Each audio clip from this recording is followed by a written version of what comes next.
माता जी। तो हम लोग कीर्तन शुरू करते हैं। वैष्णवी माता जी।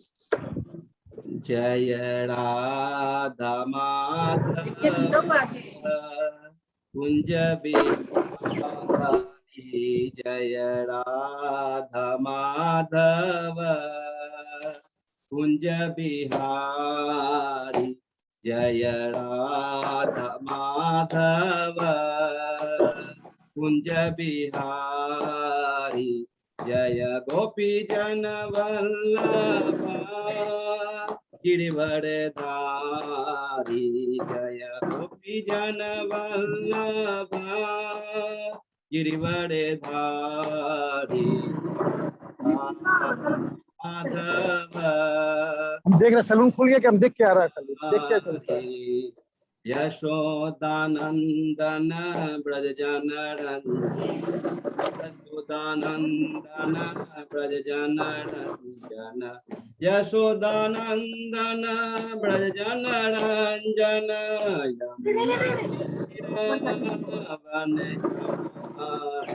यमुना तीर बनचारी, जय राधा माधव कुंज बिहारी, जय राधा माधव कुंज बिहारी। हरे कृष्णा कृष्ण कृष्ण हरे हरे, हरे राम राम राम हरे हरे, हरे कृष्णा कृष्ण कृष्ण हरे हरे, हरे राम राम हरे हरे। गोविंद बोलो गोपाल बोलो, गोविंद बोलो हरि गोपाल बोलो, राधा रमण हरि गोविंद बोलो, राधा रमण हरि गोविंद बोलो। जय राधा दामोदर राधा दामोदर राधे, जय राधा गोपीनाथ राधा गोपीनाथ राधे, जय राधा मदन मोहन राधा मदन मोहन राधे, जय राधा कुंज बिहारी राधा कुंज बिहारी राधे, जय राधा गोविंद राधा गोविंद राधे, जय राधा केशव राधा केशव राधे, जय राधा माधव राधा माधव राधे, जय राधा कुंज बिहारी राधा कुंज बिहारी राधे, जय राधा रस बिहारी राधा रस बिहारी राधे, जय जगन्नाथ बलदेवा जय सुभद्रा, जय गौरनिताय गौरनिताय जय गौरनिताय, जय पंचतत्व पंचतत्व जय पंचतत्व, जय जय प्रभुपाद जय श्रील प्रभुपाद, जय जय गुरुदेव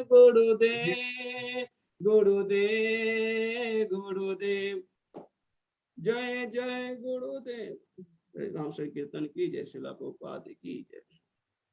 हरि हरि हरि बोल हरि बोल हरि बोल हरी हरी बोल। बहुत बहुत धन्यवाद अजय प्रताप को, बहुत ही अच्छे से बड़ा एकदम हृदय से मन से एकाग्र होकर प्रभु ने कीर्तन किया, और आशा करता हूँ सभी भक्तों ने बहुत अच्छे से कीर्तन किया होगा। अभी हम लोग मंगलाचरण करते हैं। ठीक है।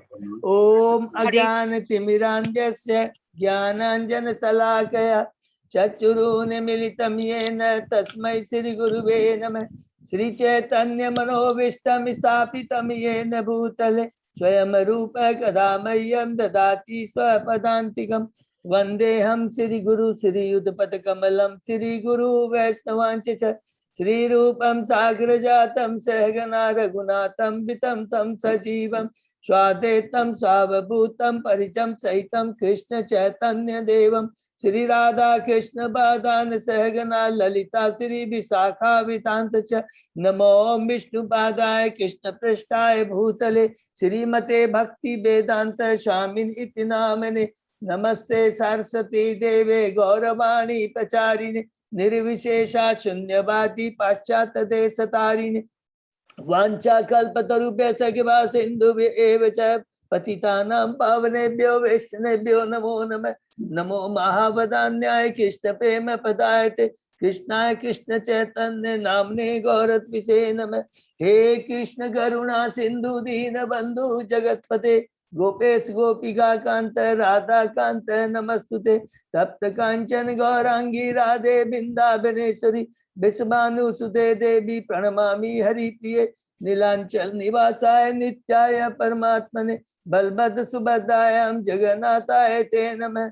जय श्री कृष्ण चैतन्य प्रभु नित्यानंद श्री अद्वैत गदाधर श्रीवासादि गौर भक्तबिंद मुखम करोति वाचालम पंगु लंघे यत् कृपातम अहम वंदे श्री गुरु दीनतारिणम परमानंद माधवम श्री चैतन्य ईश्वरम। हरे कृष्ण कृष्ण कृष्ण हरे हरे हरे राम राम राम हरे। श्री श्री मंगलाचरण की जय, शिला प्रभुपाद की जय। हरे कृष्णा। आज के इस श्रीमद् भागवतम कथा में सभी भक्तों का हार्दिक स्वागत है। अभी हम कैंटो 2 के अध्याय 4 सृष्टि चक्र के बारे में हम लोग पढ़ रहे हैं। उसके पहले हमने कैंटो 2 के 3 अध्याय कंप्लीट किए, जिसके अंदर में प्रथम अध्याय के अंदर में हम जो सुखदेव परीक्षित महाराज जो 2 प्रश्न करते हैं, हमेशा याद रखिएगा, रिपीट करेंगे कि मनुष्य का क्या धर्म है, क्या कर्तव्य है, मनुष्य योनि प्राप्त कर करके मनुष्य को इस जीवन में क्या करना चाहिए, उसका क्या कर्तव्य। दूसरा, मृत्यु के समय उसके क्या कर्तव्य। इसका दोनों प्रश्नों का उत्तर सुन कर करके सुखदेव गोस्वामी जी बहुत खुश होते हैं और हर्षित होकर करके कि अरे इतने अच्छे महान जो हमारे श्रोता हैं परीक्षित महाराज, उनके प्रश्न का उत्तर देते हैं कि हमें गृहस्थ होना है, गृह मेदी नहीं। सर्वप्रथम यही कहते हैं, गृह मेदी नहीं होना है। गृह मोदी क्या है, एक पशु के समान उसका जीवन है। वही विचार वही एक्टिविटी करता है जो पशु करता है, तो नहीं ऐसा होना चाहिए। और इसलिए उन्होंने कहा हमें भगवान की भक्ति करना है। उसके बाद में स्वयं अपना उदाहरण देते हैं कि मैं तो पहले निर्विशेषवादी था, लेकिन मेरे पिता गुरु श्री व्यास देव जी की कृपा से मैं भगवान की भक्ति से जुड़ सका। भक्तों की एक बार जो भगवान के नाम गुण लीलाओं का कीर्तन स्मरण करता है, स्वतः उसके हृदय में भगवान के प्रति प्रेमा भक्ति जागृत हो जाती है। इतना दिव्य प्रभाव है भगवान के नाम गुण रूप लीलाओं का श्रवण कीर्तन स्मरण करते। उसके बाद में कुछ वहां पर जो कि सभा में बहुत सारे लोग थे जो भक्त नहीं थे, ज्ञानी थे, ध्यानी थे, उनको ध्यान में रखते हुए सुखदेव गोस्वामी जी ने हमें कि अष्टांग योग की विधि बताई और उसके अंदर में 2 चीज बताया कि जो भगवान के साकार रूप पर विश्वास नहीं करते हैं उनको भगवान के विराट रूप पर ध्यान करना चाहिए। लेकिन उसका भी प्रभाव क्या होगा, धीरे धीरे कर करके 100% वो भगवान की भक्ति में आ जाएगा, समय भले ज्यादा लगे। और जो एडवांस डिवोटी है, माने जो जिनको भगवान के ऊपर विश्वास है, साकार रूप पर विश्वास है, वो परमात्मा का ध्यान करते हैं। और दूसरे अध्याय में आकर कर करके पहले अध्याय में उन्होंने बताया, किसके बारे में बताया, विराट रूप के बारे में बताया। और अंत में लेकिन श्लोक, लास्ट जो श्लोक में कहते हैं हमें भगवान श्री कृष्ण की प्रत्यक्ष विधि ही करनी चाहिए, यही बुद्धिमानी है। दूसरे अध्याय में आकर करके हृदय में भगवान जो शीर्षक है उसमें बताते हैं कि हमें भगवान की भक्ति करनी है, लेकिन उसके लिए कहते हैं पहले क्या बोलते हैं, स्टार्ट करते हैं जो भौतिक जो हमारी आवश्यकता है वो मिनिमम होनी चाहिए। जितनी कम भौतिक आवश्यकताएं होंगी, जितना हमारा, उतने हम भक्ति में हम ज्यादा आगे बढ़ पाएंगे। क्योंकि जितना ज्यादा भौतिक पोजीशन में रहेगा उतना पॉजिटिवनेस, अर्थात जितना ज्यादा अपनी इंद्रिय तृप्ति के लिए इकट्ठा करेंगे उतना ही हमारा उसके प्रति आकर्षण ज्यादा होगा और उतने हम ज्यादा बंधते चले जाएंगे। ये बात हमको दूसरे अध्याय में बताते हैं सुखदेव गोस्वामी जी। उसके बाद में वो बताते हैं कि जो अष्टांग योग के बारे में बताते हैं, कौन सा? विराट रूप के बाद में जो परमात्मा का ध्यान करते हृदय में, उनको किस यम नियम आसन अष्टांग योग की बताते हैं। और उसके बाद में फिर प्रश्न आता है कि अरे अभी जो विराट रूप पर ध्यान कर रहे थे, जिनकी अभी भौतिक इच्छाएं कंप्लीट नहीं हुए, तो उनको क्या करना चाहिए? तो उनके लिए क्रम मुक्ति के बारे में हमने बढ़ाया कि किस प्रकार धीरे धीरे भौतिक धरा से उसके बाद में यम लोक स्वर्ग लोक, जन्म लोक, तप लोक, महत्व लोक तक जा सकते हैं। लेकिन सब जगह एक चीज अवश्य है, क्या? जन्म मृत्यु जरा व्याधि सब जगह है। तो इसलिए बुद्धिमानी यही है कि हमें भगवान की भक्ति करनी। तीसरे अध्याय में फिर जब आते हैं हृदय परिवर्तन, उसमें सुखदेव गोस्वामी जी बताते हैं कि अगर जिसकी बहुत सारी भौतिक इच्छाएं पूर्ण करने की है तो अलग अलग देवता की वो पूजा कर सकता है, लेकिन देवता हमें भगवान की भक्ति नहीं दे सकते। हम इस भौतिक जगत से छुटकारा नहीं दिला सकता। उसके लिए हमें भक्त की प्रति हमें भक्त का एसोसिएशन बहुत जरूरी है। इसके बिना भक्ति नहीं कर सकते हैं।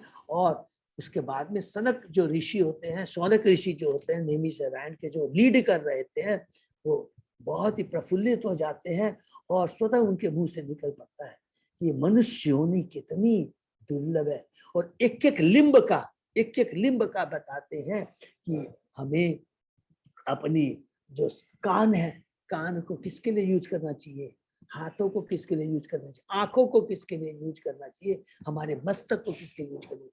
भगवान के चरणों में हमें समर्पित करना चाहिए। अलग हमारे जो पांव है उनको क्या तीर्थ यात्रा के लिए यूज करना चाहिए। और उसको बताते हैं अगर किसी ने जिसने भगवान के भक्तों की चरण धूलि को अपने मस्तिष्क पर नहीं लगाया है, वो क्या है? 100 के 100। और उसके बाद में जब भगवान के ऊपर अर्पित किए हुए जो तुलसी दल को अगर नहीं ग्रहण किया है तो उसका भी जीवन होगा, वो क्या है? वो मृत्यु के समान। और अंत में अगर भगवान की भक्ति सुनने के बाद भी हृदय परिवर्तन नहीं हुआ तो हृदय फौलाद के समान। इस तरह वो बता करके कहते हैं। सुंदर सौनक ऋषि ग्लोरी बहुत खुश होते हैं और सुख गोस्वामी जी कह रहे हैं कि आप जो हमें कथा सुना रहे हैं वो और आगे बोलते रहिए, क्योंकि ये इतनी हमारी आत्मा को भोजन, आत्मा को कल्याणकारी आनंद प्रदान करते हैं।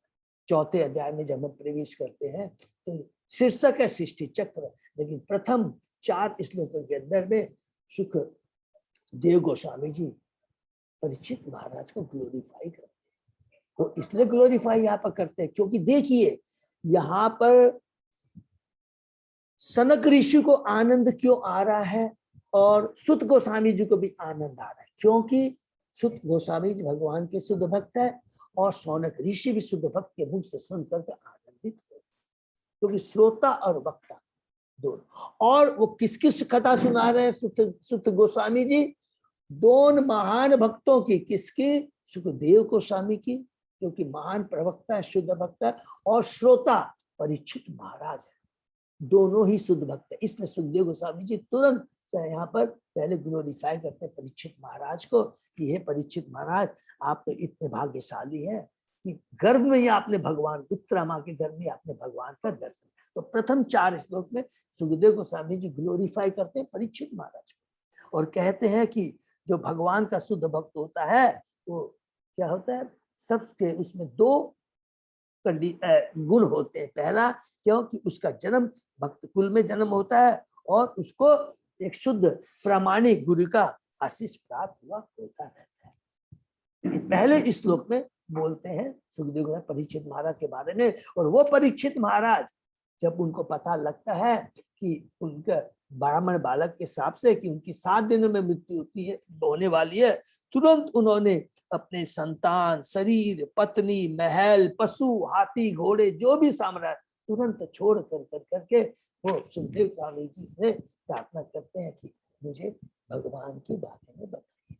तो यहाँ पर थोड़ा सा टर्न लेते हैं, यहाँ पर बहुत इंपॉर्टेंट हम बद्ध जीवों के लिए एक संदेश है कि अरे परीक्षित महाराज सब कुछ छोड़ के आकर के तो वो भगवान के बारे में बता रहे। वो चाहते यहाँ पर सुखदेव गोस्वामी जी कहते हैं, यहाँ पर प्रभुपाद जी डिटेल में बताते हैं। तो उन्होंने क्या पूछा नेक्स्ट प्रश्न, वो चाहते तो कहते कि मेरे पास तो केवल 7 दिन का समय है, तो मुझे भगवान की अंतरंग लीलाओं के बारे में बताइए। रास नहीं, तुरंत उन्होंने वो प्रश्न किया, परीक्षित महाराज ने हमें भगवान की सृष्टि के बारे में बताइए। तो सृष्टि के बारे में, क्योंकि ये सृष्टि भी जो है ये बड़े बड़े योगियों देवताओं बड़े बड़े योगियों के लिए, बड़े बड़े विद्वानों के लिए भी अचिंत्य है। इसलिए हमने अचिंत्य वेदावेद के बारे में पढ़ा कि ये जो भगवान की जो सृष्टि है, भगवान की जो लीलाएं होती है बहिरंगा शक्ति से होती है, अंतरंगा शक्ति से होती है। तो बहिरंगा शक्ति से भौतिक जगत प्रकट होता है पुरुषावतार के रूप में, और वहां पर भगवान अलग अलग लीला है। तो ये जो पुरुषावतार है ये एक बहुत बड़ी लीला है, इतना आसान नहीं है कि किस प्रकार एक ब्रह्मांड, जिस एक समझ लीजिए ये ब्रह्मांड की छोड़िए, ये भूलोक की बात हम जब करते हैं, इसमें कितनी विविधता है, कितनी कितनी अलग तरह की भगवान ने सूर्य, चंद्रमा, पृथ्वी, तारे बनाए हैं अलग अलग लोगों के लिए, जिसकी रिक्वायरमेंट के हिसाब से सारी उनकी आवश्यकताओं को पूरी किया है। एक चींटी से लेकर हाथ तक की सारी व्यवस्था पूरी है, और पूरी नहीं की है, बहुत साइंटिफिक वे में पूरा अरेंजमेंट किया है। ये तो हम बद्ध जीव है, अपनी भौतिक इच्छाओं के चलते, जिसमें कोई कंट्रोल नहीं है, जो भगवान की बनाए जो नियम है उसको हम लोग डिस्टर्ब करते रहते हैं। भगवान की जो योजना है, जो क्लाइमेट, जो की बोलते हैं भगवान ने जो प्रकृति को जो बताया कि किसका क्या कर्तव्य है, किसके लिए कितना भगवान दिया, उसको हम लोग डिस्टर्ब कर रहते हैं, तभी हम लोगों को कष्ट होता है। और इस प्रकार बहुत ज्यादा ग्लोरीफाई करते हैं। उसके बाद में 5वें श्लोक से लेकर के फिर सुखदेव गोस्वामी जी के बारे में कहते कि सुखदेव गोस्वामी जी भी भगवान के बहुत ही बड़े शुद्ध भक्त, और वहां पर यही चीज बोलते हैं सुखदेव गोस्वामी जी, कहते हैं कि तुमने जो प्रश्न किया परीक्षित महाराज, इतने तुम्हारे, क्योंकि भले ही भरंगा शक्ति के बारे में वो कह रहे परीक्षित महाराज सुखदेव गोस्वामी को बताने के लिए, लेकिन सुखदेव गोस्वामी यहाँ पर कहते हैं कि वो तुरंत सृष्टि के बारे में नहीं बताते, वो पहले थोड़ा सा सृष्टि के बारे में जो और जो प्रश्न 2-3 प्रश्न करते हैं परीक्षित महाराज, उसको बताने के बाद में तुरंत उत्तर उसका नहीं देते हैं। वो क्या करते हैं, क्योंकि देखिए जितना भी भगवान का भक्त हो वो ये चीज जानता है कि बिना भगवान की कृपा के उसके मुख से एक भी शब्द नहीं निकल सकता है। इसलिए आपने देखा होगा हमारे इस्कॉन में सब जगह हम लोग, हमें सबसे पहले भगवान को ग्लोरीफाई करना चाहिए, सीनियर डिवोटी जो गुरु को, आचार्य को हमको गुरु, इसी के लिए हम लोग मंगलाचरण करते हैं, तो वो उनको पहले ग्लोरीफाई करते हैं। तो उसके बाद में 11वें श्लोक से लास्ट तक सुखदेव गोस्वामी जी किस प्रकार भगवान को ग्लोरीफाई करते हैं, ये हम लोगों ने थोड़ा सा पढ़ा और आगे पढ़ेंगे। और सब मैंने लास्ट क्लास में हमने जो पढ़ा उसको थोड़ा सा 5 मिनट हम लोग थोड़ा डिटेल में रिवाइज कर लेते हैं, याद कर लेते हैं, ठीक है ना। तो 8वें श्लोक में परीक्षित महाराज कहते हैं, विद्वान ब्राह्मण, भगवान के दिव्य कार्यकलाप अद्भुत है और वे अचिंत्य प्रतीत होते हैं, क्योंकि उन अनेक विद्वान पंडितों के महत् प्रयास भी उन्हें समझने में अपर्याप्त सिद्ध होते। बड़े बड़े जितने भी विद्वान होते हैं, दार्शनिक है, इवन जो भगवान की जो सृष्टि के बारे हमने पूछा है वो नहीं एक्सप्लेन कर सकते, उतना आसान नहीं है। प्रभुपाद जी कहते हैं, अकेले इस ब्रह्मांड के सीजन में ही परमेश्वर के कार्य अचिंत्य तथा अद्भुत प्रतीत होते। केवल एक ब्रह्मांड की बात करें, वैसे असंख्य ब्रह्मांड है। तो इसमें प्रभुपाद जी कहते हैं, फिर ऐसे असंख्य ब्रह्मांड है और वे सब मिलकर सृजित भौतिक जगत कहलाते हैं। असंख्य ब्रह्मांड मिलकर करके ये एक हुआ भौतिक जगत, और यह संपूर्ण भौतिक जगत उनकी सृष्टि का केवल 1/4 हिस्सा है। पूरी जो सृष्टि है भगवान ने की है एक भौतिक जगत, उसमें असंख्य ब्रह्मांड है और वो केवल 25% है, और शेष 75% बैकुंठ जगत या गोलोक धाम है, जिसका वर्णन भगवत गीता में मध्य धाम या सनातन धाम के रूप में हुआ है। सनातन धाम क्यों बोला गया? तो यहाँ पर थोड़ा सा सबको मालूम है कि जो भौतिक जगत है ये टेम्परेरी है, लेकिन जो आध्यात्मिक जगत है ये शाश्वत। अतः समान व्यक्ति के लिए ये सभी अद्भुत विषय विचारणीय। ये विषय बड़े बड़े विद्वानों के लिए भी अचिंत्य है। अतः ये विद्वान एक दूसरे के विपरीत सिद्धांत प्रस्तुत करते हैं।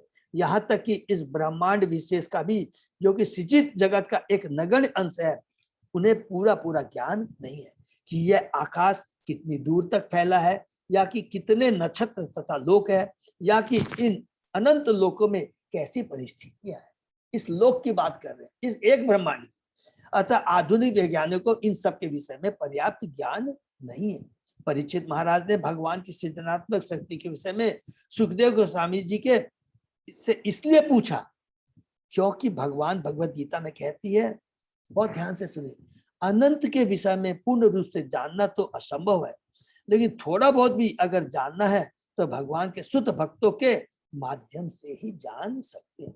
सुखदेव गोस्वामी जी ने भगवान के केवल, जो कि उनको केवल वेदों का ही ज्ञान नहीं था, ये भगवान के शुद्ध भक्ति थी।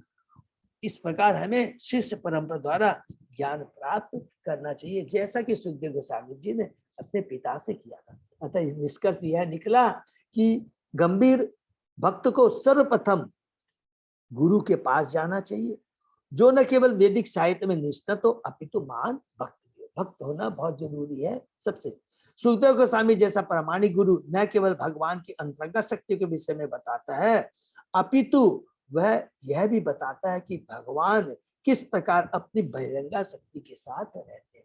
तो यहाँ पर प्रभुपाद जी कहते हैं कि सुखदेव गोस्वामी जी भी भटक करके सीधा भगवान की अंतरंगा शक्ति रासलीला के बारे में नहीं बताते हैं, वो भी किसके बारे में? पहले बहिरंगा शक्ति के बारे में। और फिर विश्वनाथ चक्रवर्ती भी दोहराते हैं, तात्पर्य हमने पढ़ा है कि वो उपदेश देते कि उन्हें केवल भगवान के रासलीला जैसे कार्यकलापों के बारे में सुनने की रुचि नहीं लेनी चाहिए, अपितु उनके पुरुषावतार के रूप में की गई सृष्टि तत्व लीलाओं में भी रुचि लेनी चाहिए।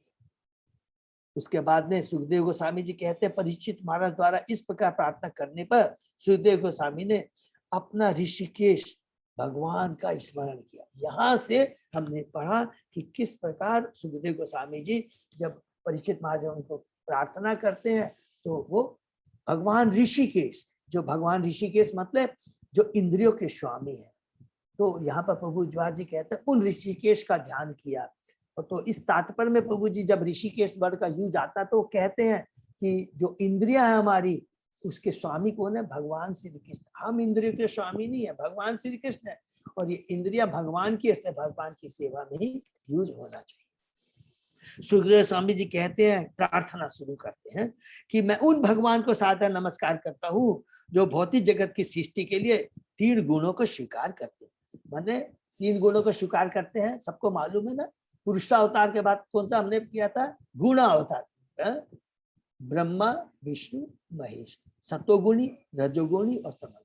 जो सतोगुणी के हिसाब से भगवान सृष्टि करते हैं, पालन करते हैं, सॉरी, और ब्रह्मा जी उसका क्या करते हैं? सृष्टि करते हैं रजोगुण में, और भगवान शिव तमोगुण का रूप में वो सृष्टि का विनाश करते हैं। ठीक है, रजोगुण तमोगुण सतोगुण। वे प्रत्येक शरीर के भीतर निवास करने वाले परम पूर्ण है, और उनकी गतियां अचिंत्य है, उनकी शक्तियां अचिंत्य है, उनके कार्य अचिंत्य है, सब कुछ।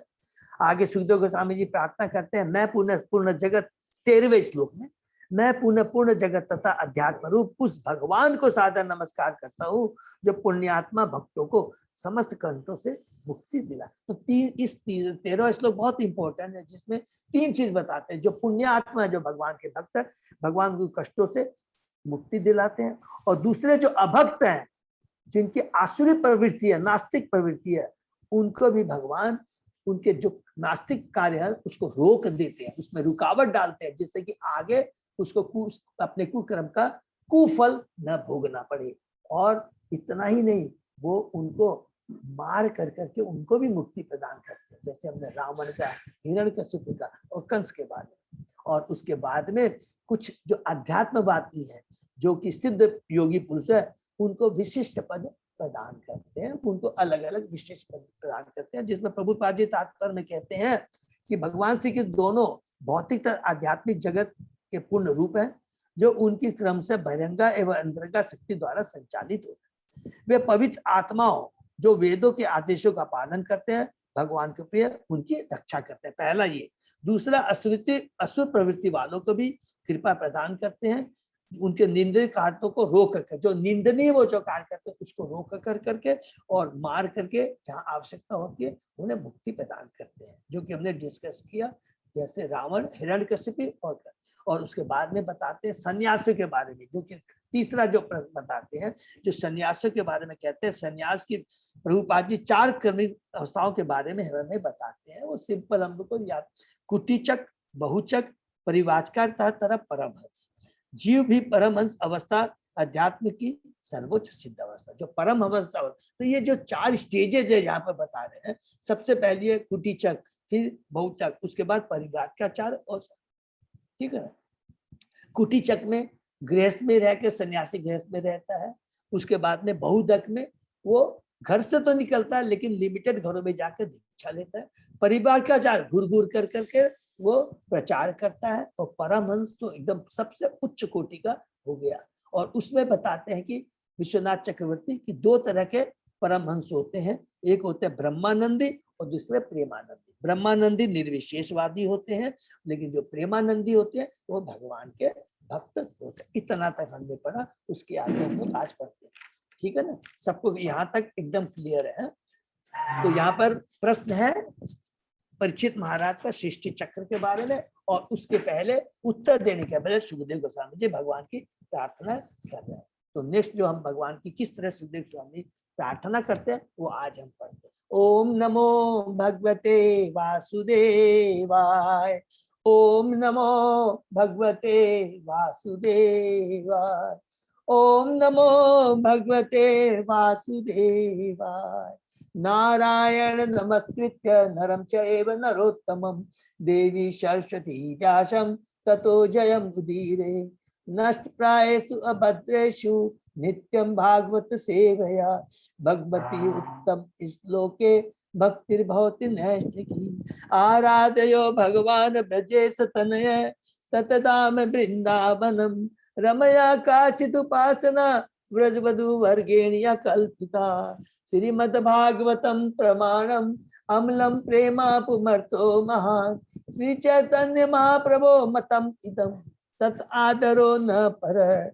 हरे कृष्ण कृष्ण कृष्ण हरे हरे, हरे राम राम राम हरे। अध्याय 4 श्लोक number 14। Ajay Prabhu, okay, thank you. नमो नमते अस्तुरी सभाय भाय सात्वताम विदुर काष्ठाय मुकु योगिनाम निरस्त साम्य अतिशयेन राधसा स्वधामनि ब्रह्मणि रनस्यते नमः। मैं उन्हें सादर नमस्कार करता हूँ जो यदुवंशियों के पार्षद हैं और अभक्तों के लिए सदैव समस्या बने रहते हैं। वे भौतिक तथा आध्यात्मिक दोनों जगतों के परम भुक्ता है। भुक्तारम यक्तपसाम सर्वलोक महेश्वर। फिर भी वे बैकुंठ स्थित अपने धाम का भोग करते हैं। कोई भी उनके तुल्य नहीं है, क्योंकि उनका दिव्य ऐश्वर्य अमाप्य है, जो मापा नहीं जा सकता। हरि। तो यहाँ पर सुखदेव जी गोस्वामी जी अपनी प्रार्थना भगवान के प्रति कंटिन्यू है। परमेश्वर श्री कृष्ण के दिव्य स्वरूपों के 2 पहलू हैं। शुद्ध भक्तों के वे नित्य संगी हैं, यथा यदुवंशी होकर या अर्जुन के सखा बनकर या वृंदावासियों के संगी पड़ोसी बनकर, नंद यशोदा के पुत्र बनकर, सुदामा श्रीधामा तथा मधुमंगल के मित्र बनकर या ब्रजभूमि की बिलाओं के प्रेमी बनकर आदि। यह उनके साकार स्वरूप का अंग है। अपने माने साकार रूप में भगवान अपनी अंतरंगा शक्ति के माध्यम से, हमने यहाँ पर देखा है कि जब इस भौतिक धर्म किस तरह की लीलाएं करते, अलग अलग दिया है कि जब वो द्वारका में थे, क्योंकि उनका यदुवंश में जन्म हुआ है, उसके बाद में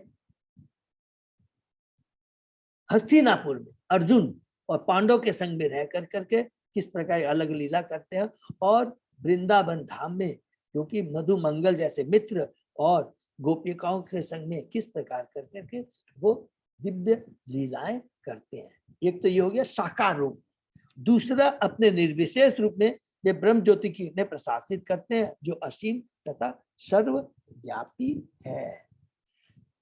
सूर्य किरणों के तुल्य इस सर्वव्यापी ब्रह्म ज्योति का एक अंश महातत्व के अंधकार से आच्छादित रहता है और ये नगण्य अंश भौतिक जगत कहलाता है। इस भौतिक जगत ऐसे असंख्य ब्रह्मांड है, इसकी बहुत डिटेल में हमने बार बार डिस्कस कर लिया, हम लोग नहीं जाएंगे। अर्थात भगवान का दो पार्ट बताया, एक साकार रूप में किस प्रकार और निराकार रूप क्या है भगवान की जो ब्रह्म ज्योति निकलती है उससे पूरा आध्यात्मिक जगत पूरा वो क्या है प्रकाशित होता है। लेकिन भौतिक जगत क्या है उसमें क्या है जैसे महत्त्व जब उसको घेर लेता है, महत्त्व के बारे में हम लोग पढ़ेंगे जब हम लोग पुरुषावतार के बारे में पढ़ेंगे और हमने ऑलरेडी डिस्कस भी किया है प्रधान महत्व,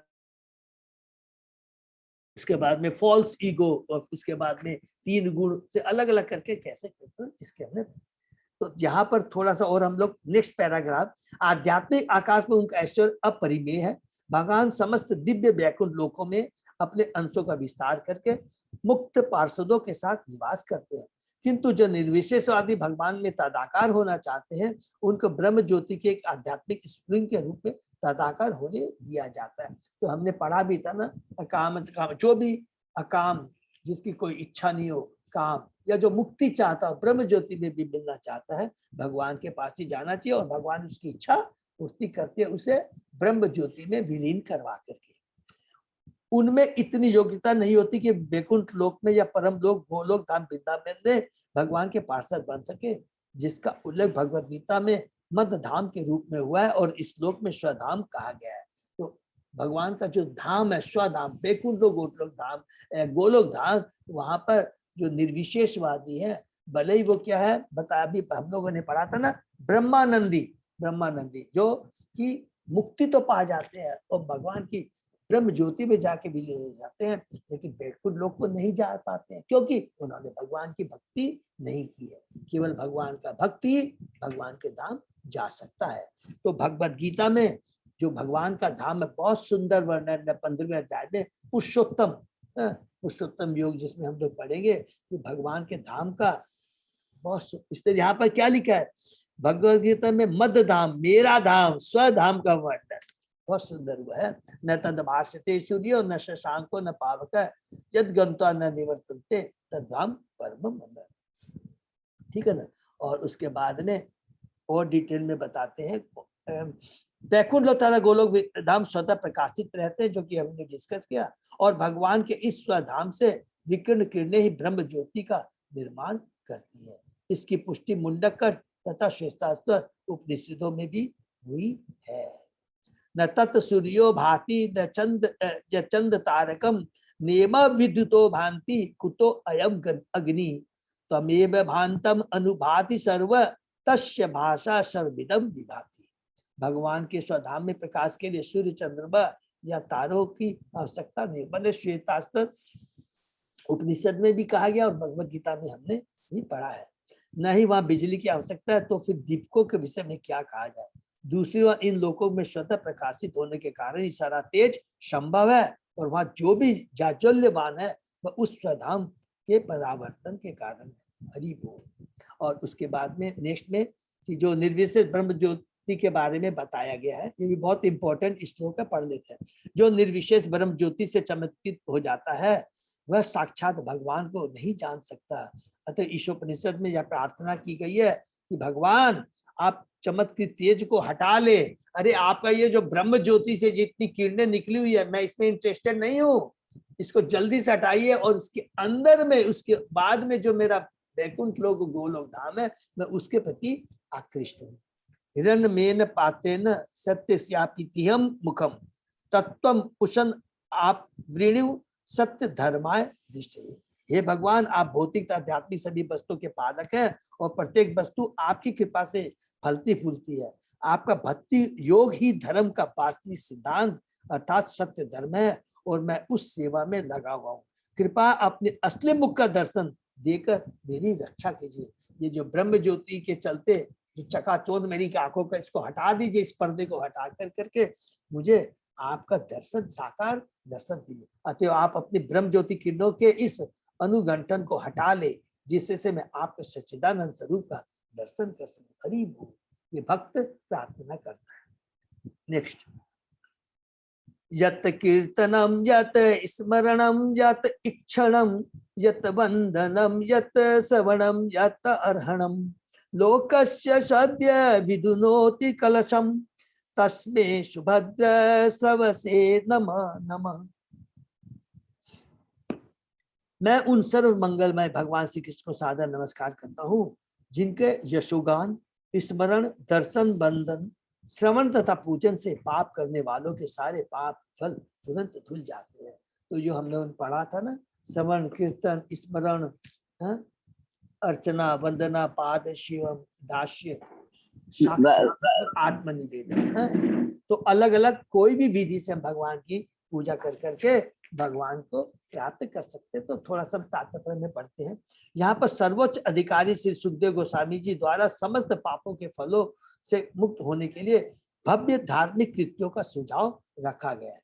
जो हमने पढ़ा है, कीर्तन अर्थात यशोगान कई प्रकार से संपन्न किया जा सकता है।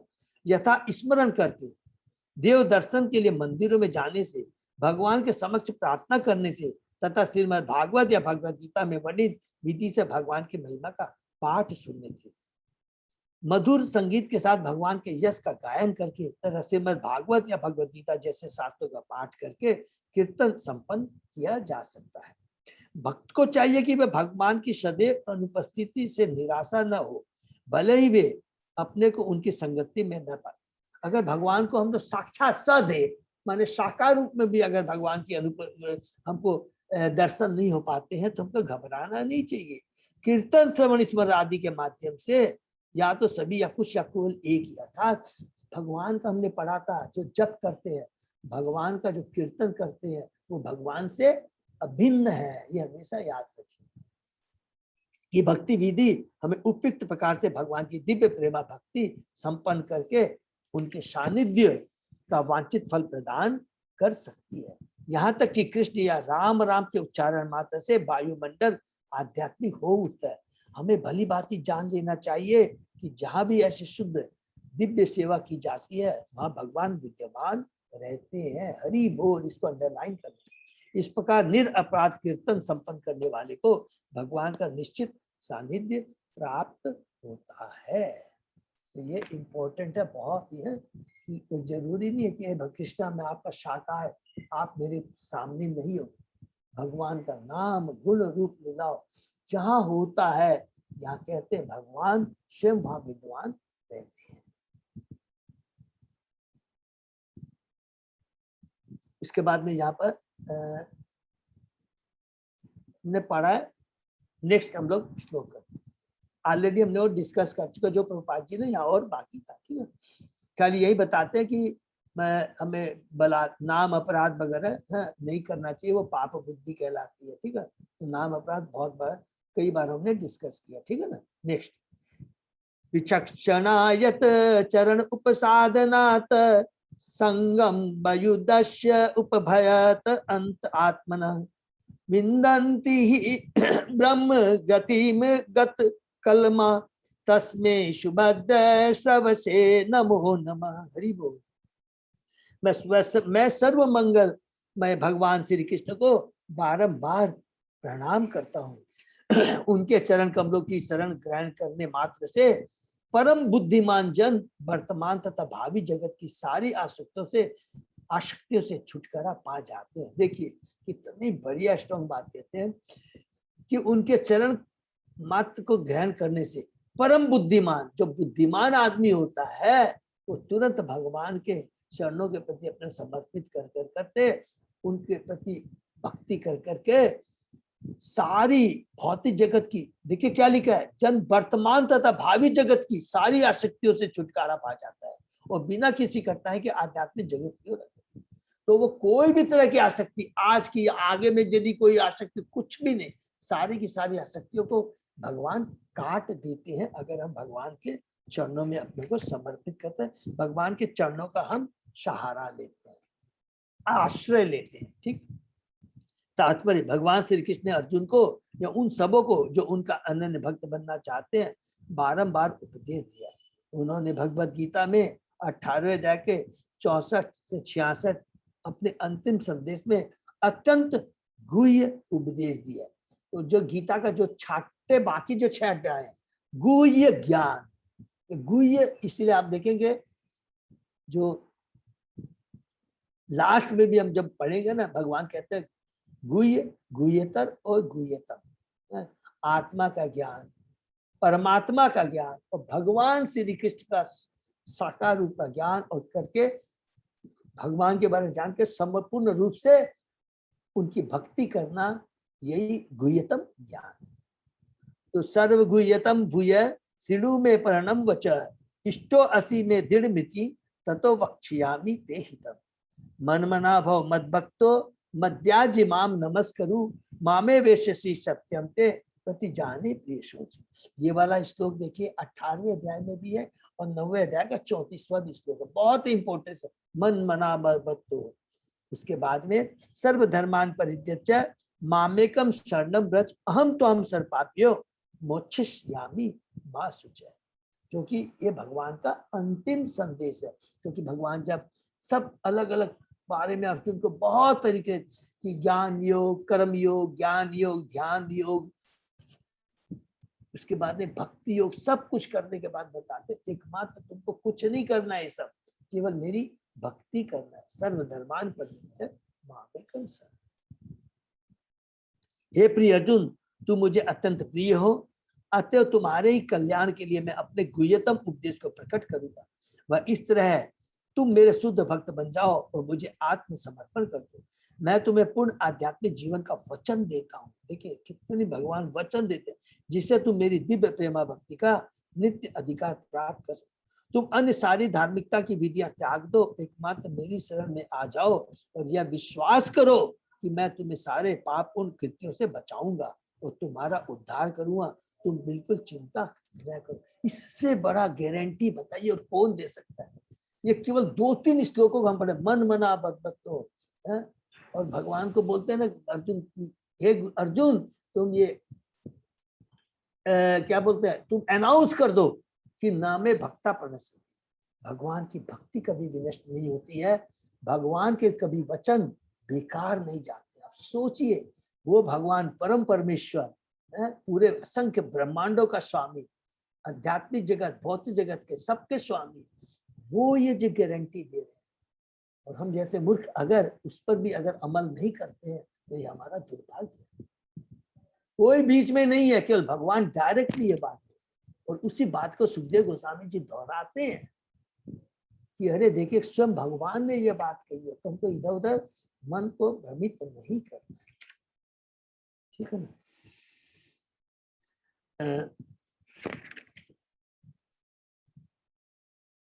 नेक्स्ट लास्ट में हम लोग थोड़ा सा ये पढ़ते हैं, यही जीवन सिद्धि ब्रह्म गति कहलाती है। यही जीवन, लास्ट का जस्ट 10 लाइन है, सॉरी लास्ट का नहीं है, सॉरी बीच का है। यह जीवन सिद्धि ब्रह्म गति कहलाती है, जैसा कि श्री जीव गोस्वामी ने वैदिक आसनों के आधार पर ब्रह्म गति का अर्थ है भगवान जैसा आध्यात्मिक रूप प्राप्त करना और उस रूप में मुक्त जीव परब्योम में किसी एक वैकुंठ लोक में नित्य निवास करता है। जीवन की यह सिद्धि भगवान के शुद्ध भक्त को सिद्धि की कठोर साधना किए बिना प्राप्त होती है। यह बहुत इंपॉर्टेंट है, इसीलिए मैंने कहा कि यहाँ बोलते हैं कि जीवन की यह सिद्धि भगवान के शुद्ध भक्त को सिद्धि की कठोर साधना किए बिना प्राप्त होती है। ये जैसे जिसमें ये श्लोक लिखा हुआ है ना भागवतम का, ठीक इसके ऊपर में श्रेय श्रीतिम भक्ति मुदस्य ते विभो, इसके ठीक ऊपर में ये लिखा है। कि क्यों लिखा है, हम लोग क्यों पढ़ रहे हैं? क्योंकि और जितने भी भक्ति की विधियां हैं, ज्ञान योग, ध्यान योग, हठ योग, इसमें बहुत मेहनत तपस्या करती है, उसमें भी गारंटी नहीं है, लाखों लाखों वर्ष लग जाते हैं। इसलिए भगवान कहते हैं केवल मेरी भक्ति कर कर करके तुम कठोर साधना किए बिना मुझे प्राप्त कर सकते हो। ऐसा भक्ति में जीवन कीर्तनम स्मरण इच्छम आदि से पूर्ण होता है, जैसा कि पिछले श्लोक में। अतः मनुष्य को चाहिए कि भक्ति में जीवन की शैली को ग्रहण करके विश्व के किसी भी भाग में मानव जीवन की किसी भी श्रेणी में सर्वोच्च सिद्धि प्राप्त करे। जब ब्रह्मा जी वृंदावन में क्रीड़ा करते हुए बालक रूप में भगवान विष्णु से मिले तो उन्होंने इस प्रकार की स्तुति की है। गीता के 10वें अध्याय में 14, बहुत हम लोग जब पढ़ेंगे, सॉरी कैंटो 10 के 14 कि जब वो ब्रह्मा जी ने अपराध करते हैं ना, ब्रह्म मोहन लीला, तो बहुत सुंदर ब्रह्मा जी की प्रार्थना है। तो श्रेय श्रुतिम भक्ति मुदस्य ते विभो क्लिश्यन्ति ये केवल बोध लब्धये तेषाम अशो क्लेशम एव शिष्यते न अन्यत यथा स्थूल तुषाव घाती नाम। भक्ति योग उच्च कोटि की सिद्धि है जिसे बुद्धिमान व्यक्ति प्रचुर आध्यात्मिक कार्य के बदले में प्राप्त करता है।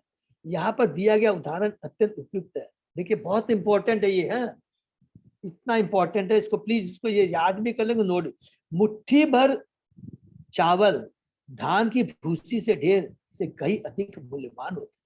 इस प्रकार मनुष्य को चाहिए कि वह कर्म कांड या ज्ञान कांड या योग आसनों की जन इंद्र चाल के प्रति आसक्त न हो। हाँ माता जी,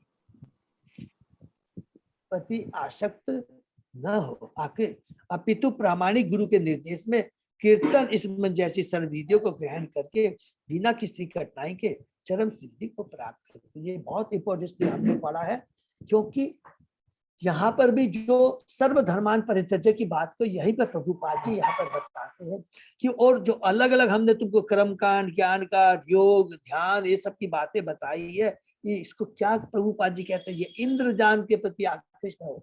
जैसे लोग बोलते हैं ध्यानी होते हैं जिनको अष्ट सिद्धि की प्राप्ति है, ज्ञानी है उनको मुक्ति की आवश्यकता है, इस सब किसमें भी कुछ नहीं जाना। केवल एक दो सरल विधि है जो केवल श्रवण कीर्तन स्मरण के माध्यम से हो सकती है।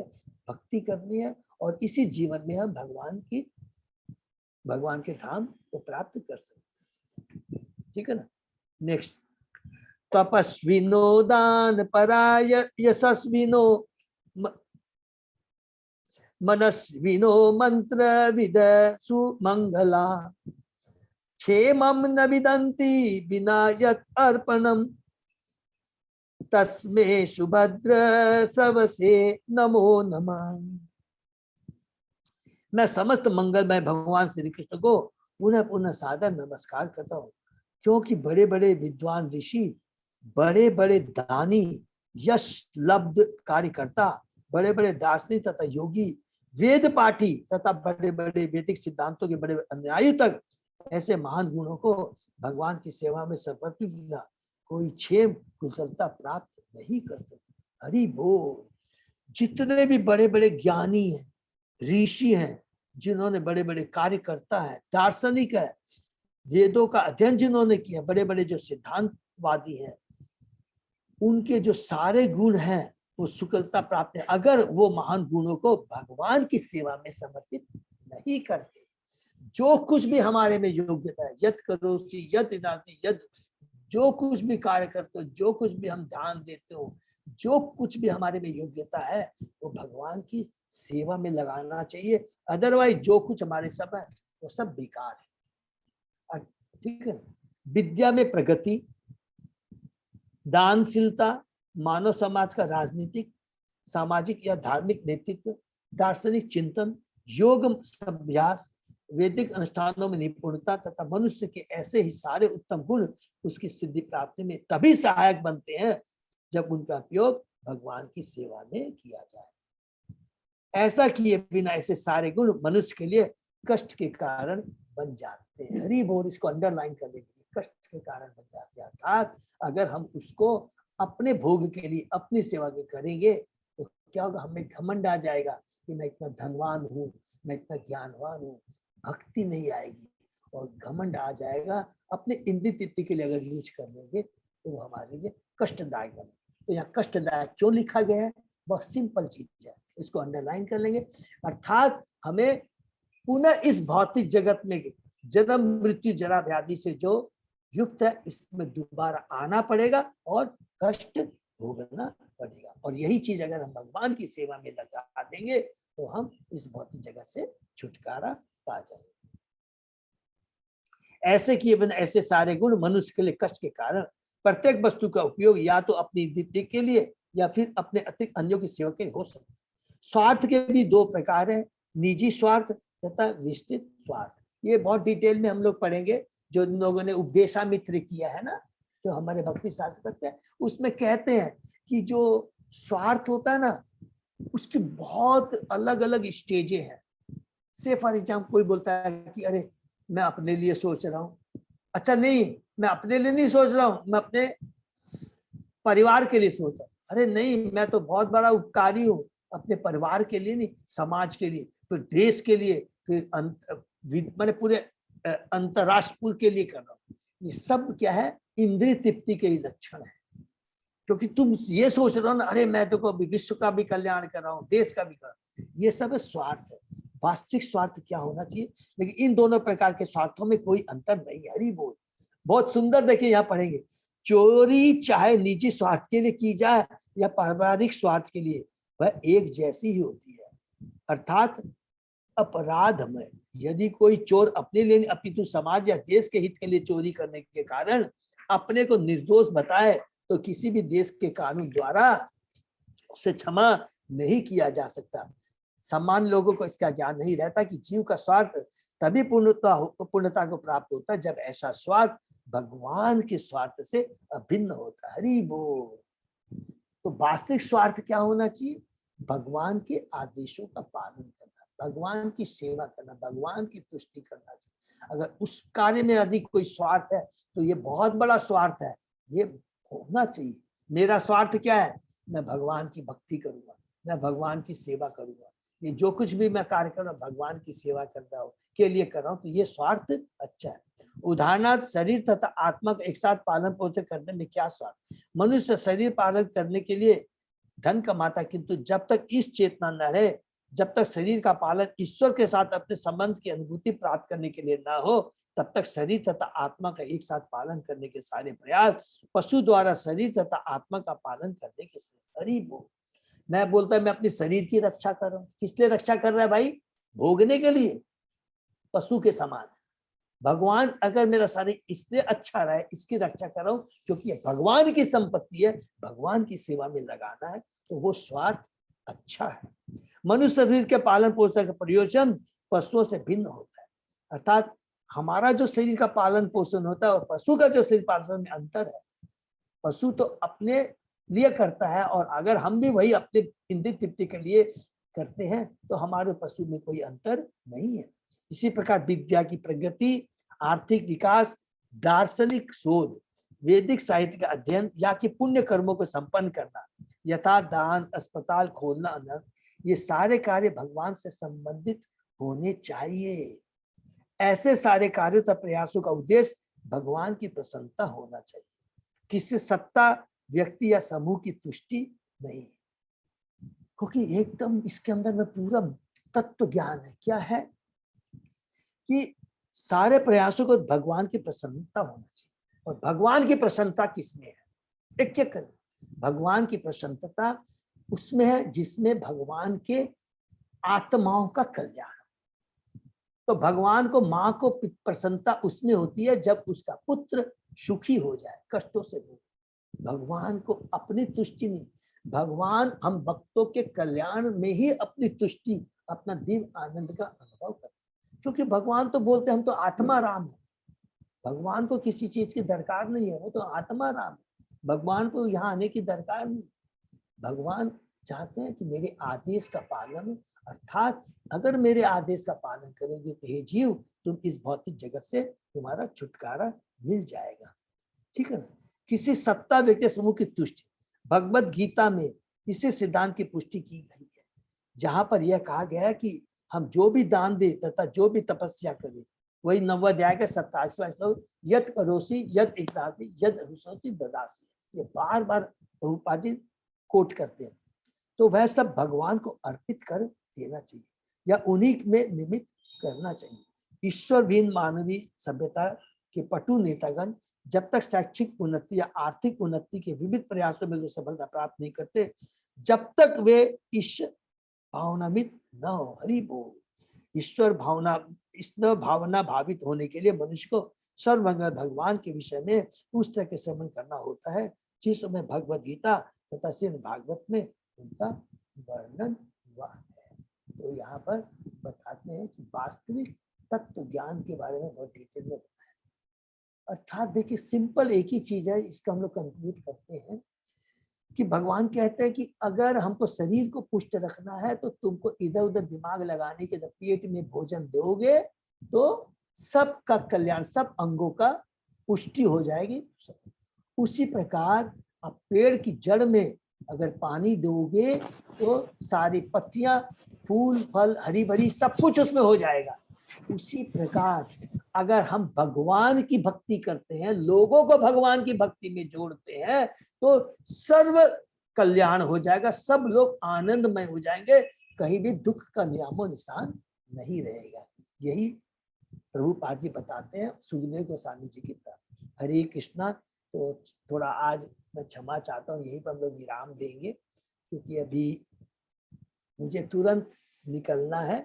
आज एक सेवा है, प्रभुपाद जी के जन्म स्थान में हमें जाना है सीडीसी मेंबर्स लोग को, तो वहां पर प्रभुपाद जी के बारे में हमें कुछ बोलना है, ग्लोरिफिकेशन में कुछ बोलना है। हरे कृष्णा। सब भक्तों को बहुत बहुत धन्यवाद। और चूंकि याद आ गया कि अगर किसी का कोई प्रश्न तो पूछ सकते हैं, नहीं तो हम लोग कल डिस्कस करेंगे।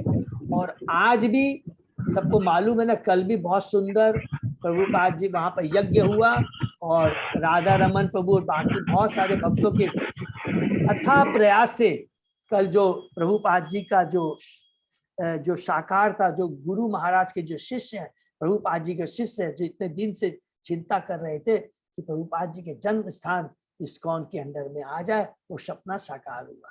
कल सब भक्तों ने अवश्य देखा। ये बहुत बड़ा प्रयास, बहुत बड़ा एक अचीवमेंट है।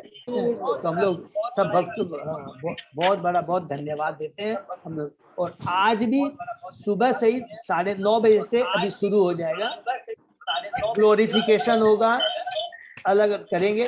और आज हम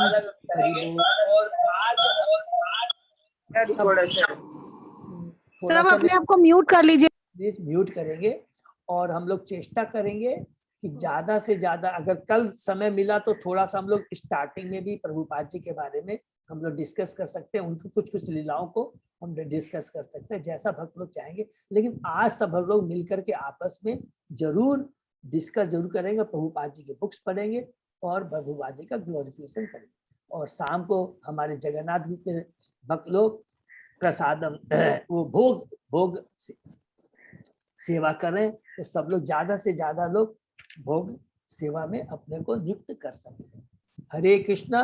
जो पर्सनली नहीं जा सकते हैं तो ऑनलाइन जरूर प्रोग्राम को अटेंड करें। हरे कृष्णा। हाँ प्रभु जी, आज हम लोग जाएंगे भोग लेकर टॉलीगंज। बोल हरि बोल। हरे कृष्ण प्रभु, दंडवत प्रणाम। आज मोदी जी भी तो करेंगे ना वो शिला प्रभुपाद जी के लिए वो देखो बहुत इम्पोर्टेंट है कि हमारे प्राइम मिनिस्टर नरेंद्र मोदी जी तो प्रभुपाद जी के म्यूट करने बोले, प्रभु जी सुनाई नहीं दे रहे हैं। प्लीज थोड़ा सा अपने को सबका म्यूट करेंगे। अजय प्रभु थोड़ा सा एक खाली आधा मिनट लूंगा। तो प्रभुपाद जी के आज के 125वीं उनके वर्षगांठ के उपलक्ष्य में नरेंद्र मोदी एक 125 रुपए का कॉइन है, उसका उद्घाटन करेंगे। हरि बोल। ये एक बहुत बड़ा, देखिए हमारे जगत गुरु शिला प्रभुपाद के प्रति एक हमारे देश के प्राइम मिनिस्टर की एक बहुत बड़ी एक सम्मान है, उनके द्वारा दिया एक बहुत बड़ा सम्मान है। और हमारे गुरु जिनके चलते आज हम लोग भक्ति कर पा रहे हैं, कुछ कर पा रहे हैं, उनके प्रति सम्मान, ग्लोरिफिकेशन, इससे बड़ा सुखी खुशी नहीं हो सकती है। तो इसमें हमको पार्टिसिपेट करना है। 100% हमारे सब भक्तों को उस समय ऑनलाइन का प्रोग्राम अटेंड करना चाहिए। हरे कृष्ण। प्रभु जी ऑनलाइन लिंक आएगा ना इसमें? हाँ बिल्कुल, मैं शेयर कर दूंगा। अजय प्रभु शेयर कर देंगे। और टाइमिंग 4 बजे से में चल रहा है, शाम को 4 बजे से मिल नहीं रहेगा भक्तों का, तो सब लोग जरूर। हाँ, और बाकी अजय प्रभु ने हमने बहुत बार, इन्होंने कई बार दिया, फिर भी एक बार प्रभु जी कर देंगे, तो प्लीज उसको सब लोग अच्छे से लेकिन पढ़ लीजिएगा। हरे हिस्टोरिकल डे फॉर अस। आज हम लोग हरि बोल, बहुत हिस्टोरिकल। और देखिए कल वीडियो भी जो हमने भेजा था, हाँ। 20 दिन के अंदर में कितना सुंदर से प्रभु के मतलब जो है शिष्य वगैरह ने इतना सुंदर से मतलब तैयारी कर लिया प्रोजेक्ट, इतने शॉर्ट स्पेन ऑफ हाँ। टाइम में इतने असंभव short वाली time में चीज थी ये। संभव किया है। हाँ, जिसने हाँ। संभव किया, तो ये लग्न और निष्ठा जो है सिर्फ अपने प्रभुपाद जी के लेक्चर से मिल सकती है। तो अपने सभी को इसी तरह अपनी भक्ति में लगे रहना। हरि बोल। वही, ये राधा रमन प्रभु और सब भक्त, राधा रमन प्रभु हमारे प्रेसिडेंट है इसके बलराम दयाराम प्रभु के निर्देशन में, और एक्टिव फील्ड रोल किया राधा रमन प्रभु ने। वो इतने एक्टिव, इतने मेहनती है। सेम चीज उन्होंने गौशाला के लिए भी किया था। गौशाला की जो जमीन हम लोगों ने ली थी, उसमें उनका बहुत इंपॉर्टेंट रोल है। तो उनके बारे में भी हम लोग कभी भी डिस्कस करेंगे। हरे कृष्णा। हरि हरे कृष्णा। तो हम लोग उनके चरणों में दंडवत प्रणाम करते हैं। हरे कृष्णा। हरि बोलो, यही विराम देते हैं। ओके, हरे कृष्णा। हरे कृष्ण। सेवक का बहुत हरे कृष्णा प्रभु जी, दंडवत प्रणाम। हरे कृष्णा प्रभु जी, दंडवत प्रणाम। हरे कृष्णा प्रभु जी, दंडवत प्रणाम प्रभु जी। हरे कृष्ण प्रभु जी, दंडवत प्रणाम।